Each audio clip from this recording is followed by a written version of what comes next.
আসসালামু আলাইকুম। So guys, তো দেখুন ফেসবুক পোস্টে কীভাবে রিয়াকশন হাইড করতে হয়। প্রথম ফেসবুক অ্যাপসে যাবেন, তারপর উপরে থ্রি ডট অপশনে যাবেন,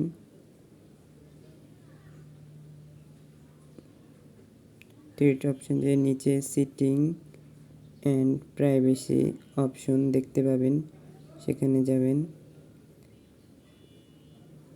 তারপর এখানে সেটিং নামে আরেকটা অপশন আসবে, সেখানে যাবেন। সেখানে ট্যাপ দেওয়ার পর নিচে রিয়াকশন পারফরম্যান্স অপশন আছে, সেখানে ট্যাপ দেবেন।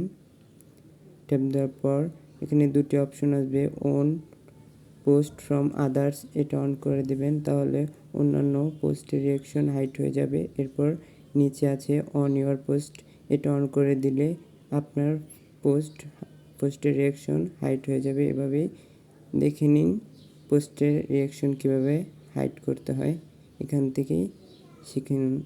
আসসালামু আলাইকুম গাইস।